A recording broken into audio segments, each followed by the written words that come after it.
One thing is being alone, and the other is to being in solitude. I think being in solitude is something that I welcome on my rides. It is in solitude where my creativity and my imagination gets amplified.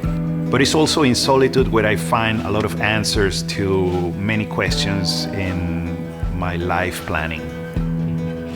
People ask me, like, what are these trips about?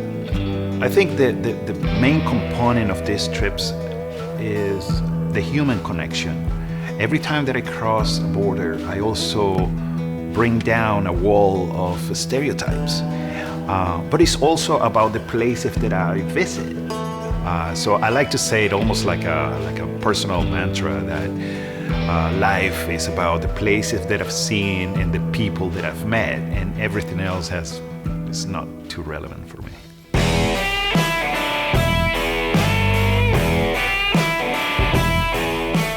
I am Miguel Oldenburg, creative director, painter, musician, graphic artist. I'm a dad, and I'm a long-distance rider.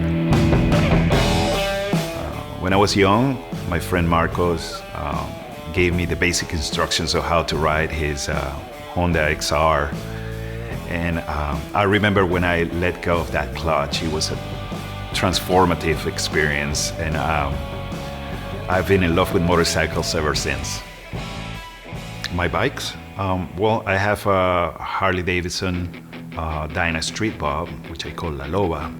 I also own a Honda Africa Twin, I call the GOAT. And I would love to go around the world with this motorcycle because I believe it's the Swiss Army knife of motorcycles. Traveling solo is, for me, the greatest expression of total freedom, because every decision I take is just mine, and it's a responsibility with myself, and these decisions are not influenced by anybody.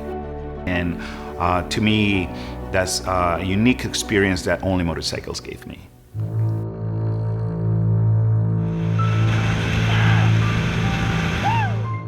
Risk is always present in these trips.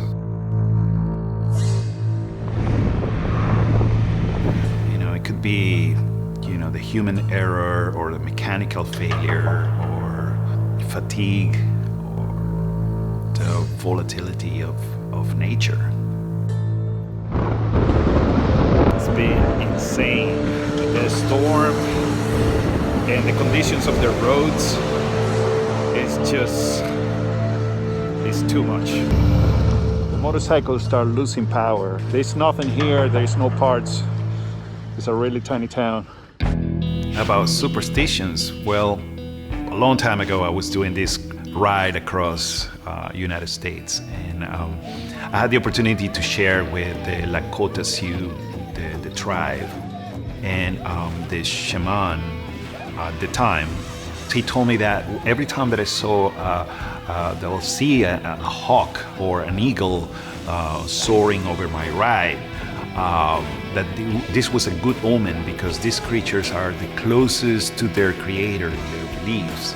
Well, now you can imagine me, every time that I see even a turkey vulture passing by, I'm like, yeah! One of my dream rides is going from New York to Tierra del Fuego.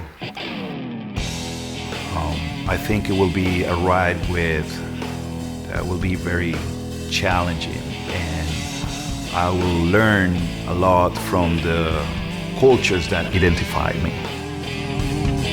What this show offers is the stories, the daily stories of what happened on the road. That itself will be fun. How you doing, Eddie? Batman. Everyone calls me Batman because of the Batmobile. Oh, look at that. Hello! Yeah. I'm holding a cock. Got him fixed. I gotta make sure that's fall about. All right, rock on!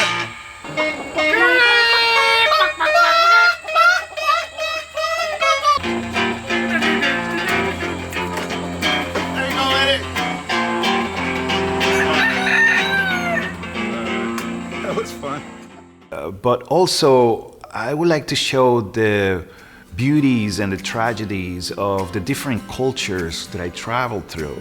My objective is to, through the sponsors and the audience that follows the show, all together, try to leave a little, something like to help each of these communities that we visit along the way. Visiting a Jamaican primary school, hanging out with the locals, lots of fun. What up, man? What's up?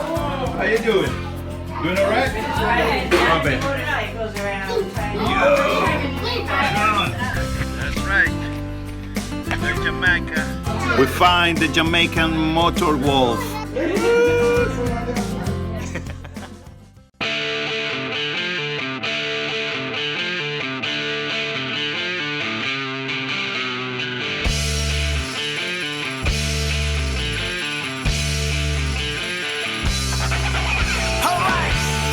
Join me on this adventure to the end of the world, literally, because that's where we're going. From New York City to Tierra del Fuego, Patagonia, right far, llega lejos.